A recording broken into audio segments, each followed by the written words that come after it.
সকলকে জয় যিশু।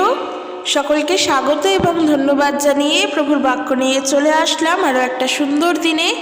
প্রত্যেকটা দিনের মতন আজকের আরও একটা সুন্দর সময় আমরা ঈশ্বরের থেকে পেয়েছি, সেই জন্য প্রভুকে ধন্যবাদ দিই। কারণ প্রত্যেক দিন বেঁচে থাকার জন্য যেমন আমাদেরকে জল খেতে হয়, প্রত্যেক দিন বেঁচে থাকার জন্য যেমন আমাদেরকে ভাত খেতে হয়, রুটি খেতে হয়, খাদ্য খেতে হয়, ঠিক একইভাবে প্রত্যেকটা দিন প্রভু যিশুতে বেঁচে থাকার জন্য, আত্মিকভাবে বেঁচে থাকার জন্য আমাদেরকে প্রশংসা করতে হবে। যদি না ঈশ্বরের প্রশংসা করি তাহলে হয়তো আমরা আত্মার দিক থেকে ক্রমশই দুর্বল হয়ে পড়ব। কারণ ঈশ্বর চান আমরা যেন তার গৌরব করি, তার প্রশংসা করি। আর তবে করব নাই বা কেন?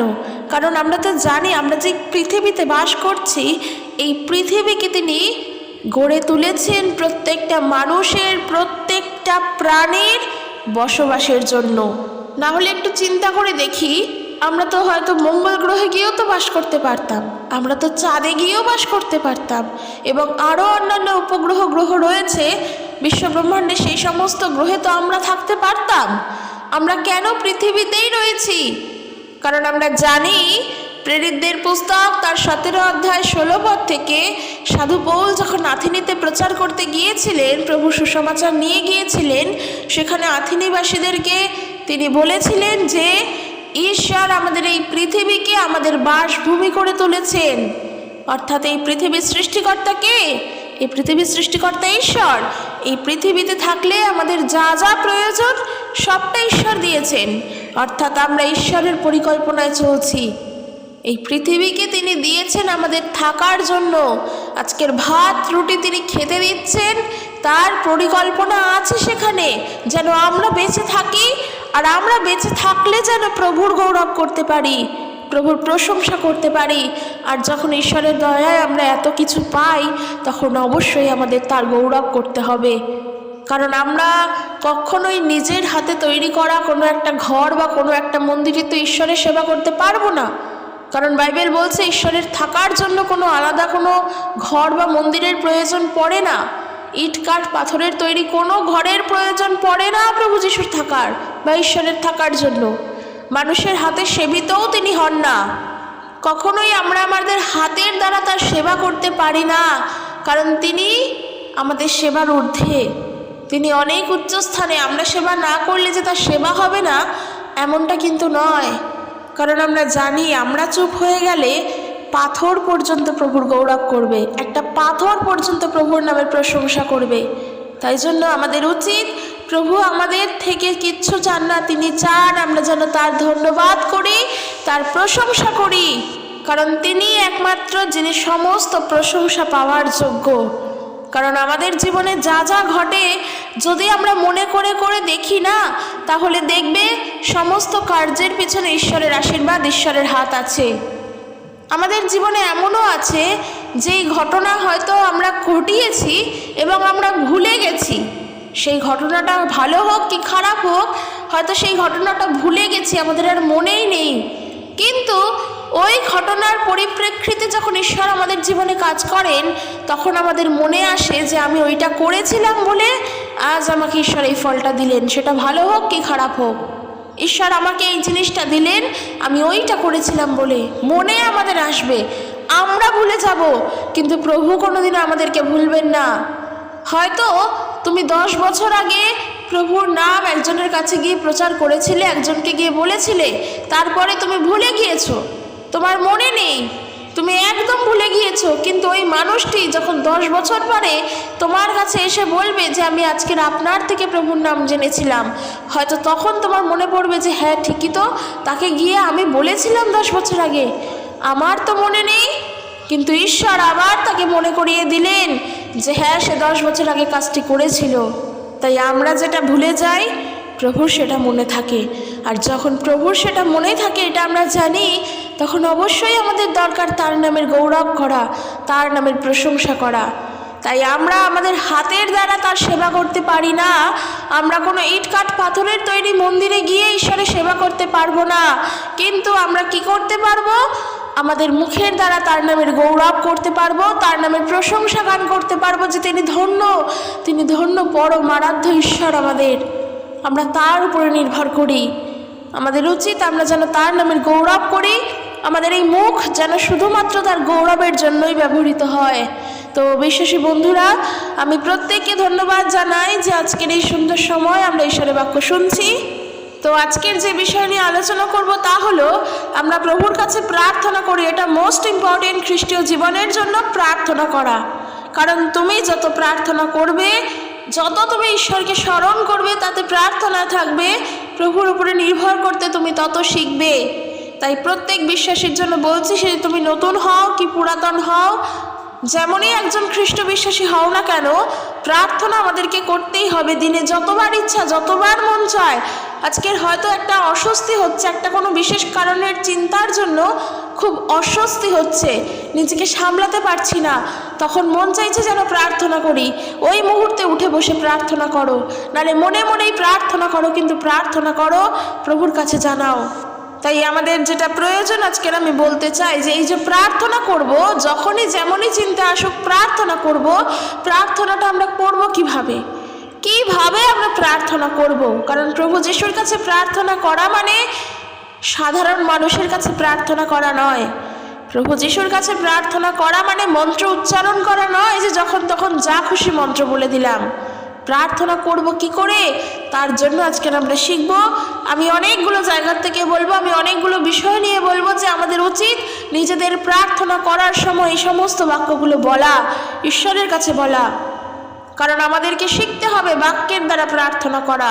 শুধুমাত্র আমার চাহিদার কথা আমি জানালাম আর প্রভুকে বললাম, প্রভু দিয়ে দিলেন, এমনটা করলে হবে না। বাক্যের দ্বারা প্রার্থনা করতে হবে, বাক্য দিয়ে প্রার্থনা করতে হবে, বাক্য স্মরণ করতে হবে প্রার্থনা করার সময় যে আমাকে বাক্য কি বলছে। আজকের এই ভিডিও যারা শুনবে, আমি বিশ্বাস করি অনেক উপকার তোমাদের হবে। তো যখন আমরা প্রভু যিশুর কাছে প্রার্থনা করতে বসবো, সেটা নিজেদের যাই সমস্যা হোক না কেন, আমাদেরকে মনে রাখতে লাগবে আমরা যখন প্রার্থনা করছি সঠিকভাবে আমরা সমস্ত কিছু ব্যাখ্যা করছি কিনা। কারণ আমাদের প্রার্থনা প্রভু যিশুর কাছে গ্রহণ হচ্ছে, অর্থাৎ প্রভু যিশুর কাছে যাচ্ছে এবং প্রভু যিশু ঈশ্বরের কাছে আমাদের জন্য মিনতি করছেন। আমাদের প্রার্থনা পবিত্র আত্মা প্রভু যিশুর কাছে পাঠাচ্ছেন, আর প্রভু যিশু ঈশ্বরের কাছে পাঠাচ্ছেন। ঈশ্বর আমাদেরকে উত্তর দিচ্ছেন প্রভু যিশুর নামের মধ্য দিয়ে। কারণ আমরা জানি না যে আমাদের প্রার্থনার শেষে আমরা কি বলি, এই প্রার্থনা ত্রাণকর্তা মুক্তিদাতা যিশুর নামেতে চাই। অর্থাৎ যখনই আমরা যিশুর নামে চাইলাম, ওই প্রার্থনা গ্রহণযোগ্য হলো। তাই আমাদেরকে বুঝতে হবে যখন আমরা প্রার্থনা করব কথাগুলো কি বলছি। আজকের আমরা দেখব যখন আমরা নিজেদের বিষয় নিয়ে প্রার্থনা করব, নিজের ইচ্ছা মতো এইটা চাই, ওইটা চাই, এটা দাও, সেটা দাও, আমি তাকেই পছন্দ করি, তুমি আমার জীবনের জন্য তাকেই দাও, এমনটা করলে হবে না। ঈশ্বর হয়তো দেবেন, কারণ তিনি আমাদের মুখ ছোট করেন না, তিনি আমাদের মুখ ছোট করেন না, কিন্তু জানবে যখন ঈশ্বর তোমাকে ওই জিনিসটা দিয়েওছেন তোমার ইচ্ছা অনুযায়ী, ঈশ্বরের পরিকল্পনা তারপরেও তোমার জীবনে আছে। ঈশ্বর তারপরেও তোমার জীবনে কাজ করবেন, কারণ তিনি তোমার জীবনে তার পরিকল্পনায় সফল করবেন। দেখো এখানে চিন্তা করো যে জোনা, ওই যে জোনা, তিনি নিনবিতে যেতে চাননি, তিনি নিনবি শহরে গিয়ে সেখানে প্রভুর কাজ করতে চাননি, কিন্তু তার যে চাওয়াটা সেটা ঈশ্বর জানতেন, কারণ সেখানে ঈশ্বরের ইচ্ছে ছিল জোনাকে পাঠাবে। কিন্তু দেখো সাধারণ অর্থে তাকিয়ে দেখো, যখন জোনা নিনবিতে যেতে চাইল না, ঠিক সেখানে কিন্তু ঈশ্বর জোনাকে নিয়ে টানতে টানতে নিয়ে যায়নি যে না তোমাকে এখনই যেতে হবে, এখনই সেই সময়, তুমি এখনই চলো আমার সঙ্গে, না হলে আমি তোমাকে আর নিয়ে যাব না, এমনটা কিন্তু ঈশ্বর করেননি। জোনা কিন্তু সেখান থেকে পালিয়ে গিয়েছিল। ঈশ্বর কিন্তু তা জানতেন, ঈশ্বর তা জানতেন। জোনা সেখান থেকে পালিয়ে গিয়েছিল, সে তর্ষিতে পালিয়ে গিয়েছিল, অন্য জায়গায় একেবারে অন্যত্র চলে গিয়েছিল। তো ঈশ্বর যদি সেখানে চাইতেন তাহলে তো সেখানে তাকে নাও যেতে দিতে পারতেন, যেতে তো দেয়নি, কিন্তু তার যাওয়াটা তো শুরু হয়েছিল। কারণ মাঝ সমুদ্রে ঝড় উঠেছিল, কিন্তু সমুদ্র যাত্রাটা তো তার শুরু হয়েছিল। ঈশ্বর যদি চাইতেন ওই মুহূর্তে সমুদ্র যাত্রাই তার হতো না। ঈশ্বর কিন্তু তাকে ছাড় দিয়েছিলেন, যখন সে ঈশ্বরের কথা শোনেননি, ঈশ্বর কিন্তু তার কথাও শুনেছে। সেই মুহূর্তে প্রভু তার কথা শুনেছে, কিন্তু তারপরে দেখো ঈশ্বর কিন্তু জোনার জীবনে পরিকল্পনা করে রেখেছিলেন বলেই মাঝ সমুদ্রে ঝড় আনলেন। তারপরে জোনা নিজের ভুল বুঝতে পারলো, প্রভুর কাছে ক্ষমা চাইলো, অনুতপ্ত হলো, প্রভুকে বলল আর আমি ভুল করব না, আমি এখন আপনার আজ্ঞা পালন করব। তারপরে দেখো জোনা কিন্তু নীরবে শহরে গেল। আমি সেটাই বলছি, আজকের আমরা প্রার্থনা করার সময় অনেক কিছু চাই, ঈশ্বর আমাদেরকে দিয়েও দেন, আমরা দেখতেও পাই, কিন্তু তারপরেও আমাদের জীবনের জন্য যখন ঈশ্বরের পরিকল্পনা থাকে তখন সেটা কেউ কোনো দিনের জন্য আমাদের থেকে সরাতে পারবে না। কারণ যেখানে আমাদের জীবনের জন্য ঈশ্বরের পরিকল্পনা, সেখানে মানুষের কোনো পরিকল্পনা কাজেই লাগবে না। যদি আমাদের ভুলগুলো যদি আমরা না বুঝি, প্রভুর কাছে অনুতপ্ত হৃদয় ফিরে আসবো কি করে? Praise the lord. এই জন্য প্রভু আমাদের ভুল করারও সুযোগ দেন, যেন ভুলগুলো করি আর অনুতপ্ত হৃদয় প্রভুর কাছে ফিরে আসি। আর যখন অনুতপ্ত হৃদয় প্রভুর কাছে ফিরে আসব, তখন আমাদের প্রভুর ওপরে এই কমিটমেন্ট থাকবে, আর আমরা ভুল করব না। ঠিক সেই কারণের জন্য বলছি, যখন আজকের আমি এই বাক্যগুলো তোমাদের সঙ্গে বলবো, প্রার্থনা যখন করবে তখন এই মতন করে প্রার্থনা করবে, যেমনটা আজকের আমরা বাক্য থেকে দেখব। গীত সংহিতা তার 119 গীত 33 পদ থেকে দেখো, যখন নিজের প্রার্থনা নিজে করবে তখন প্রভুর কাছে এই কথাগুলো বলবে, এইভাবে প্রার্থনা করবে। তার জন্য দীর্ঘ সময় লাগুক, কারণ তখন তুমি ঈশ্বরের সঙ্গে কথা বলছো।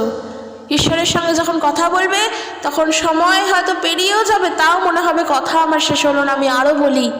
সেজন্য যত সময় লাগুক প্রার্থনা করো, যেইভাবে আজকের আমি বলতে চাই। গীত সংহিতা তার 119 গীত 33 পদ থেকে এরূপ বাক্য বলছে, প্রভু আমাকে আপনার বিধি শিক্ষা দিন, আমি সেগুলোকে মান্য করব। আমাকে বুঝতে সাহায্য করুন, আমি আপনার শিক্ষামালাগুলোকে মান্য করব। আমি সম্পূর্ণভাবে সেগুলো পালন করব। হে প্রভু, আপনার আজ্ঞাসমূহের পথে আমায় পরিচালিত করুন। জীবনের সেই পথ আমি সত্যিই ভালোবাসি। কি করে ধনী হওয়া যায় সেই চিন্তার থেকে আপনার চুক্তি সম্পর্কে চিন্তা করতে আমায় সাহায্য করুন। প্রভু, অসার বিষয়ের দিকে আমাকে তাকাতে দেবেন না, আপনার পথে বাঁচতে আমায় সাহায্য করুন। আমরা যখন প্রার্থনা করব তখন প্রভুর কাছে এইভাবে প্রার্থনা করব যে, প্রভু তুমি আমাদের জন্য যা আজ্ঞাসমূহ রেখেছ, তুমি সেই আজ্ঞাসমূহের পথে আমাদেরকে পরিচালনা করাও। কোনো লোভের দিকে যেন আমরা না ফিরি, কিভাবে ধনী হওয়া যায় যেন সেই চিন্তা না করি। তোমার বিধি সকলকে আমরা মান্যতা করতে চাই, তাই আমাদের ভুলগুলোকে তুমি শুধরে দাও। তুমি আমাদেরকে তোমার বিধি পথে পরিচালনা করো। তুমি যেমনটা আমাদের জন্য ভাবো, তুমি আমাদের জন্য তেমনটা করো। আমরা প্রার্থনা করব এইভাবে প্রার্থনা করে দেখোই না ঈশ্বর সাহায্য করেন কিনা। কিন্তু প্রার্থনার মধ্য দিয়ে যদি সবসময় বলি যে, প্রভু গো, আমার ইচ্ছাটা তুমি দাও, আমার ইচ্ছাটা তুমি পূরণ করো, আমার তাকেই ইচ্ছা, আমি তাকেই আমার জীবনের জন্য চাই, তুমি আমাকে দাও। যদি সবসময় আমি বলি আমি দাও, আমাকে দাও, আমার প্রয়োজন, সেই প্রার্থনার উত্তর হয়তো আমরা পাই, কিন্তু জানবে সেখানে ঈশ্বর তোমাকে সাহায্য করছেন তোমার জন্য, সেখানে তার নিজস্ব কোনো বিষয় নেই। কারণ আমরা সব সময়ের জন্য তাকে ফোর্স করব না। কিন্তু তোমার জীবনে বড় কোনো ঘটনা ঘটলে জানবে সেটা তো তোমার জীবনের জন্য ঈশ্বরের পরিকল্পনা, ওটা তো কেউ রোধ করতে পারবে না। কিন্তু যখন নিজের প্রয়োজনের জন্য চাইছি, সেটা ভুলও হতে পারে। আর যখন ভুল হয়ে যায় তখন আবার আমরা প্রভুকে দোষারোপ করি। তখন আর আমাদের মনে থাকে না যে আমরাও প্রভুকে বলেছিলাম যে, প্রভু তুমি আমাকে দাও। আর যখন সেটা পেয়েছি, যখন সেটা ভুল হয়ে গেল, তখন আবার কি প্রার্থনা করি যে, প্রভু তুমি কেন আমাকে ওটা দিলে? আমি চাইলাম, তাও তুমি আমাকে দিলে, আর তাই জন্য তো আমার ভুল হয়ে গেল। এমন কথা বলি। কিন্তু একবারের জন্য কি মনে হয় যে না, ঈশ্বর তখন আমাকে সাহায্য করেছেন, প্রভু আমাকে এখনও সাহায্য করবেন? একবার এইটা চিন্তা করে দেখো। তাই ঈশ্বরকে কখনো দোষারোপ করো না। নিজের জীবনে যা দরকার ঈশ্বর সমস্ত প্রয়োজন মিটিয়ে দেবেন, শুধু তার উপরে বিশ্বাস করো।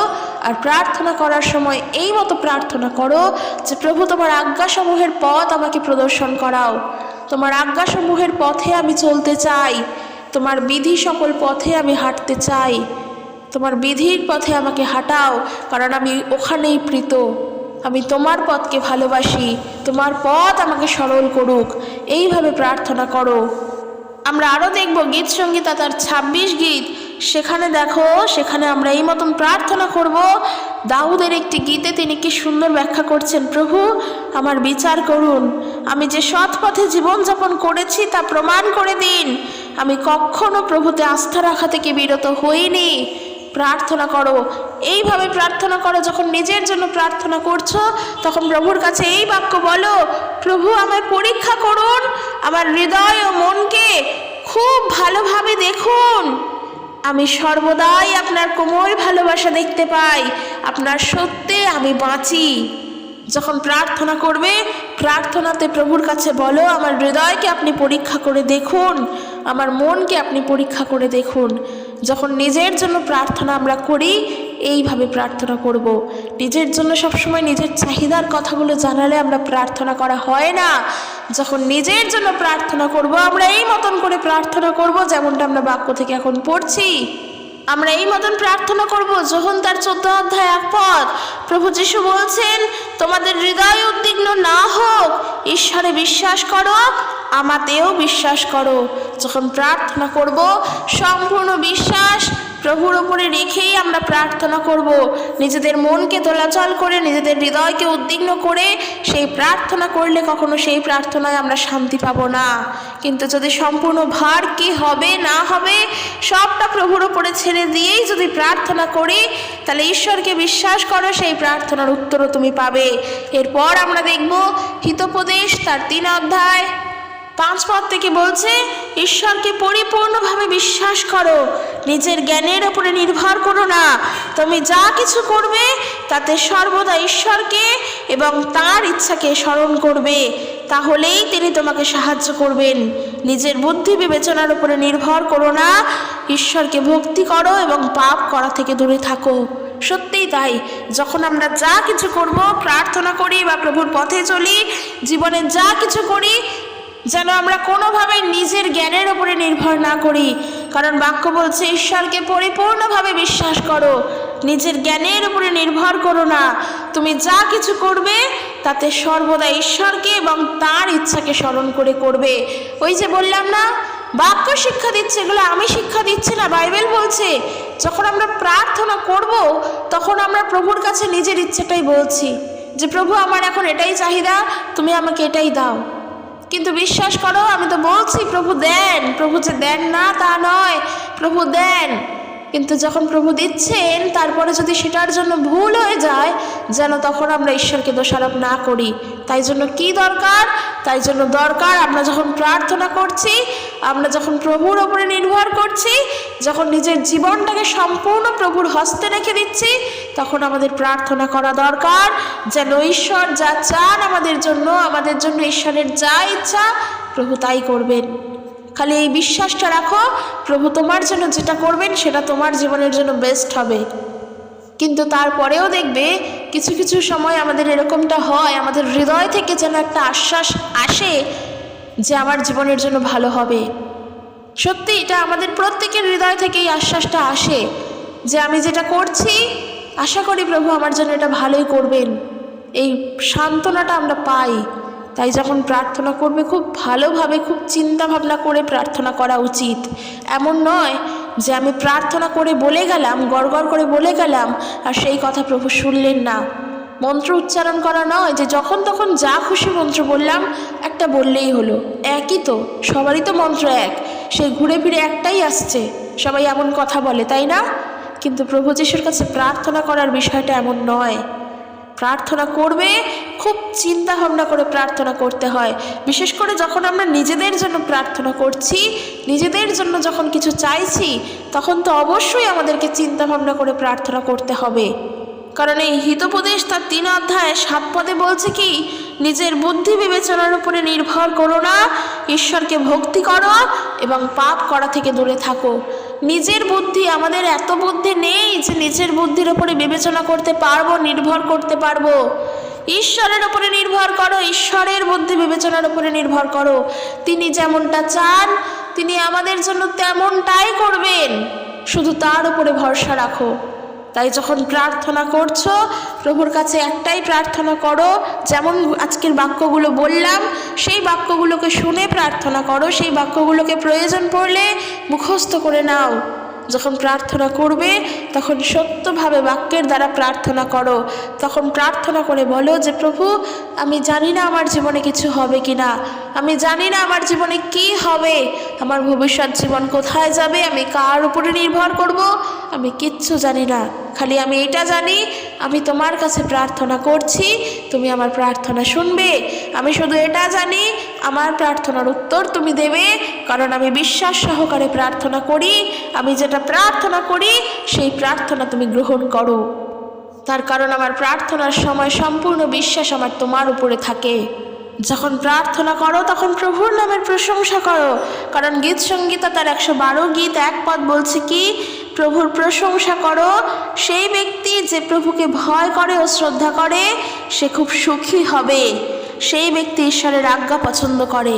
সত্যি তাই, যে প্রভুকে ভয় করে এবং শ্রদ্ধা করে সে খুশি হবে, সে জীবনে সুখী হবে, কারণ সেই ব্যক্তি ঈশ্বরের আজ্ঞাসমূহকে পছন্দ করে।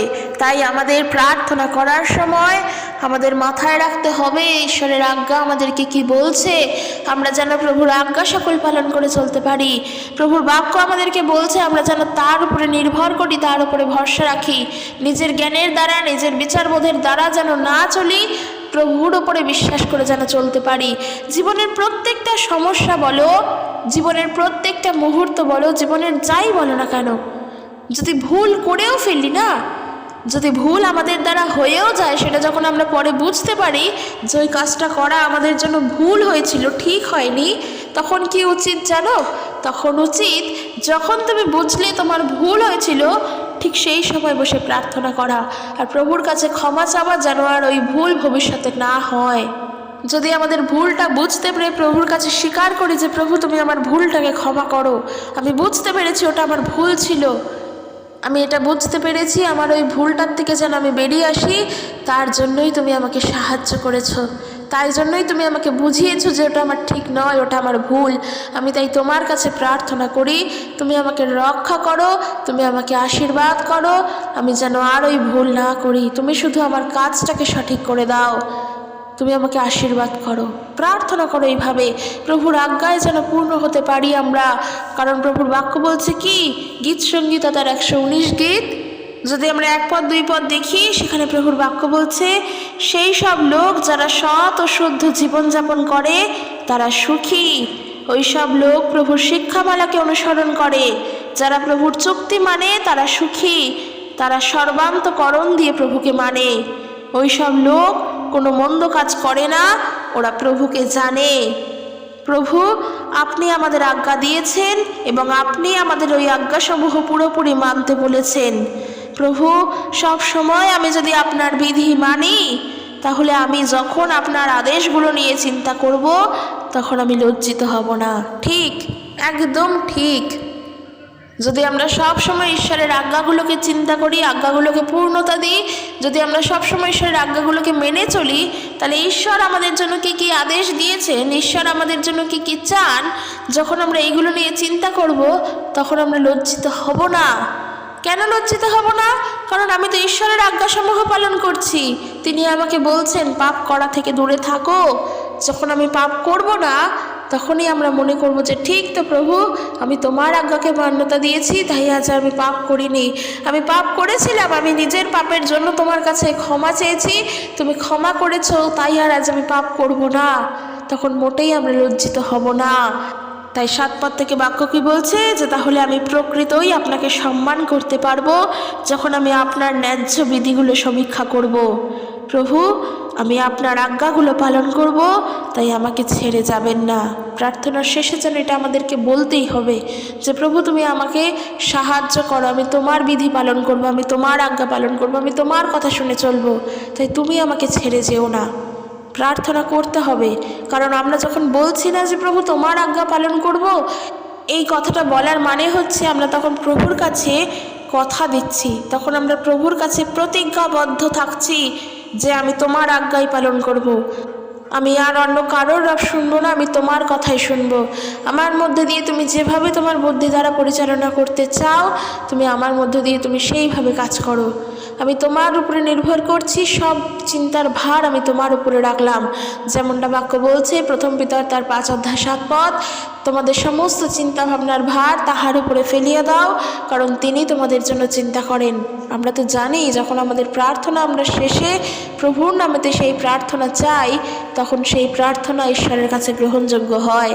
যখন আমরা চিন্তা করি যে প্রভু কি করব, এবং এই চিন্তা করার পরে যখন প্রার্থনা আমরা শেষে যখন গিয়ে বলি আমার এই প্রার্থনা ত্রাণকর্তা মুক্তিদাতা ঈশ্বরের প্রিয় পুত্র প্রভু যীশু খ্রিস্টের নামেতে চাই, সেই প্রার্থনা তখন যিশুর কাছে গ্রহণ হয়। তাই অবশ্যই আমাদের বুদ্ধি করে আমাদের ভেবে চিন্তে প্রার্থনা করতে হবে যখন নিজের জন্য কিছু চাইব। তাই সব ভার শুধু যেটা দরকার ঈশ্বরের উপরে ছেড়ে দাও। আলটিমেটলি নিজেরা চিন্তা করে কিছুই ফল পাই না। বিশ্বাস করো, প্রত্যেকেরই জীবনে হবে। দেখবে যখন কোনো বিষয় নিয়ে খুবই চিন্তা করছো, তার উত্তর আমাদের লাস্টে কিছুই আসছে না, বরং যেটা ঈশ্বর চাইছেন সেটাই হচ্ছে, আর সেটা অনেক সহজভাবে হচ্ছে। তাই আমাদের চিন্তা তো আসেই, চিন্তা করিও, কিন্তু একবার ঈশ্বরের উপরে ছেড়ে দাও। চিন্তা করার দায়িত্ব একমাত্র ঈশ্বরের, শুধুমাত্র যেন তার উপরে নির্ভর করতে পারি। তো আজকের যে বিষয় আমি বলতে চেয়েছিলাম, আমি এখানেই বলতে চাই, যখন প্রার্থনা করব যেন সঠিকভাবে প্রার্থনা করি। তবে একটা উত্তর আমি দিতে চাই। বেশ কিছুদিন আগে আমি একটা ভিডিও পোস্ট করেছিলাম যে ওই কালো বিড়াল রাস্তা কাটলে কি হয়, বিভিন্ন অন্ধর কুসংস্কারগুলোর সম্পর্কে। তো সেখানে আরও অনেক কুসংস্কারের বিষয় রয়েছে যেগুলো আমরা জানি, আমি হয়তো অনেক কিছু বলিও নি।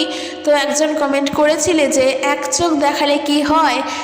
এই জিনিসগুলো আমরাও জানি, এই জিনিসগুলো ছোটোর থেকে আমরা হয়তো মজার ছলেও করে এসেছি, কিন্তু আস্তে আস্তে সেই মজার জিনিসগুলো যত বড় হয়েছে হয়তো সেগুলো দৃঢ়ভাবে আমাদের মধ্যে থেকে গিয়ে সেগুলো সত্যি হয়ে গিয়েছে। তো সেই জন্য অবশ্যই কুসংস্কার থেকে তো সরে আসতেই হবে। তবে একজন বলেছিল যে এক চোখ দেখালে কি দিন খারাপ যায়। আমি তার প্রশ্নের উত্তরে বলতে চাই, ঈশ্বর আমাদের দিনগুলোকে সৃষ্টি করেছেন, প্রত্যেকটা দিন প্রভু সৃষ্টি করেছেন। তাই কোনো দিনেরই জন্য খারাপ নয়, কারণ ঈশ্বরের সৃষ্টি দিন, প্রত্যেকটা দিন মূল্যবান, প্রত্যেকটা দিন সত্য, প্রত্যেকটা দিন ভালো। তাই গীত সংগীতা তার 118 গীত 24 পদ যদি পড়ো, সেখানে বাক্য বলছে আজকের দিন সেই দিন যেই দিন প্রভু সৃষ্টি করেছেন, অর্থাৎ ঈশ্বর প্রত্যেকটা দিনকে সৃষ্টি করেছেন। আজ আমাদের আনন্দ করতে দিন, সুখী হতে দিন। লোকেরা বলল প্রভুর প্রশংসা করো, প্রভু আমাদের রক্ষা করেছেন। সেই লোকটিকে স্বাগত জানাও যে প্রভুর নাম নিয়ে আসছে। এখানে একটা প্রেক্ষাপট অনুযায়ী এই কথা। তাই আমরা মাঝপথ থেকে পড়লে কিচ্ছু বুঝবো না, অনেক ঘটনার মধ্য থেকে এই কথা বলা। কিন্তু আমার যেটা বলার উদ্দেশ্য ছিল যে কোনো দিনই আমাদের জন্য খারাপ নয়, প্রত্যেকটা দিন ঈশ্বরের সৃষ্টি দিন, প্রত্যেকটা দিন খুশির দিন, সুখের দিন। তাই চোখের জল ফেললে প্রভু যিশুও কিন্তু আমাদের জন্য কাঁদেন। যদি আমরা আনন্দ করি, প্রভু আমাদের জন্য আনন্দ করেন। তাই আমাদের উচিত কি, আনন্দে থেকে যে সাহায্য প্রভুর থেকে পাওয়ার, সেই সাহায্যের জন্য যেন ব্যাকুল হই যে প্রভু তুমি যেটা দান করবে আমরা সেটা গ্রহণ করব, তুমি যেটা দেবে আমরা সেটা নেব, তোমার যা ইচ্ছা হবে আমরা তাই করব। তোমার বুদ্ধি দ্বারা তুমি আমাদেরকে পরিচালনা করো, তোমার বুদ্ধি আমাদের নিয়ে কোনো প্রয়োজন নেই, তোমার বুদ্ধির দ্বারা আমাদেরকে পরিচালনা করো যেন সেইভাবেই পরিচালিত হতে পারি। তাই জন্য বলছি যে প্রার্থনা করার সময় শুধুমাত্র আমার এটাই প্রয়োজন, আমাকে এটাই দাও, আমার এটাই লাগবে, আমি এটাই দেখতে চাই, আমার এটাই দরকার, শুধুমাত্র যদি এটাই করি, আমার ইচ্ছাটাই আমি বলতে থাকি, তাহলে আর আমরা কোথায় ঈশ্বরের ইচ্ছাকে প্রাধান্য দিচ্ছি? তাহলে আর আমরা কোথায় বলছি যে প্রভু তুমি যেটা চাও তুমি সেটাই করো আমাদের জীবনের জন্য, আমি তোমার ইচ্ছাকে গুরুত্ব দেব, আমি তোমার বিধি সকল পথে চলবো, কারণ আমি জানি তোমার শিক্ষাকে যখন আমি মান্যতা দেব তখন আমি তোমার উপরেই নির্ভর করব, আর তুমি আমার জন্য যেটা করবে সেটা বেস্ট হবে। সেটা আমি জগতের কারোর কাছ থেকে পাবো না, সেটা মানুষের কাছ থেকেও পাবো না, কারণ সেটা তুমি আমাকে দেবে। তাই আমি তোমার উপরে নির্ভর করি। আর আমরা প্রার্থনা করব যেন কখনো আমাদের মুখের দ্বারা আমরা মিথ্যা কথা না বলি, যেন কখনো মিথ্যা না বলি, যা বলবো যেন একটা লাইন কথা বললেও যেন তা সত্য হয়, আমরা যেন মিথ্যে না বলি। আমরা প্রার্থনা করব যে প্রভু তুমি আমাদেরকে দিয়ে কখনো মিথ্যা প্রকাশ করিও না, যা বলবো যেন সত্য বলি। যদি সেটা নাও ঘটে আমাদের জীবনের জন্য, তুমি সেটা আমাদের জীবনের জন্য ঘটিয়ে দেবে, কিন্তু আমরা যেন সত্য প্রকাশ করি, যেন সত্য বলি। মিথ্যা কখনো ঈশ্বরের থেকে আসে না, কারণ প্রভু যিশুর মধ্যে অন্ধকারের লেশ মাত্র নাই। আমরা জানি তিনি জ্যোতির, তিনি ঈশ্বরের সন্তান, তিনি আলোর। আমরা তার আলোতে আলোকিত হই, তিনি আমাদেরকে আলো দেন।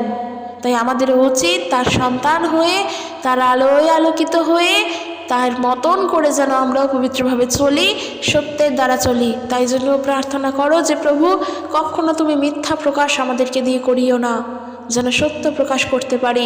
আমাদেরকে দিয়ে ভুল কাজ যেন কখনো না হয়ে যায়।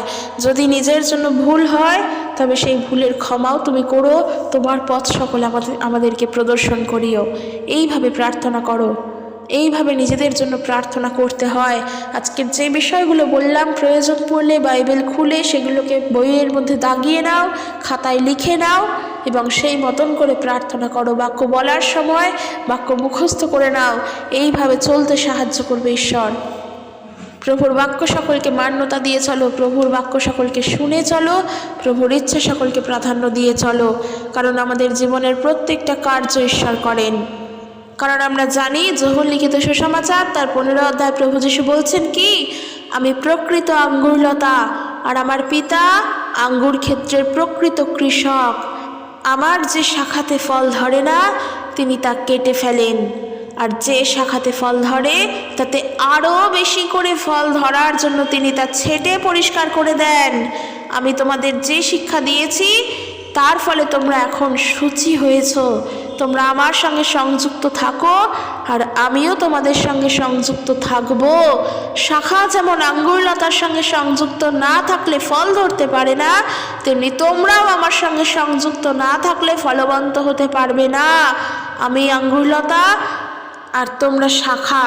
যে আমাতে সংযুক্ত থাকে সে প্রচুর ফলে ফলবান হয়, কারণ আমাকে ছাড়া তোমরা কিছুই করতে পারো না। সত্যি তাই, প্রভু যীশুকে ছাড়া আমরা কিচ্ছু করতে পারি না। তাই প্রার্থনা করার সময় আমাদেরকে বুদ্ধি করে ভেবে চিন্তে প্রার্থনা করতে হবে, যেমনটা তিনি চান। যেন আমরা তার ইচ্ছাকে প্রাধান্য দিয়ে, তার ইচ্ছাকে গুরুত্ব দিয়েই, প্রাধান্য দিয়েই যেন প্রার্থনা করি যে প্রভু, আমরা তোমার উপরে ছাড়লাম আমাদের ভার, তুমি শুধু আমাদের রক্ষা করো। সমস্ত জিনিস যেন সঠিকভাবে হয়ে যায়, আর তুমি আমাদেরকে পজিটিভ রেখো। অর্থাৎ কি, আমাদের মধ্যে সমস্ত নেগেটিভ পাওয়ার, নেগেটিভ ইচ্ছা, নেগেটিভ শক্তি, অর্থাৎ যা দিয়াবলের শক্তি, তা তোমার নামেতে দূর হোক। ঈশ্বর তার আপন বাক্যে প্রত্যেককে আশীর্বাদ যুক্ত করুক। জয় যিশু, প্রেজ দ্য লর্ড।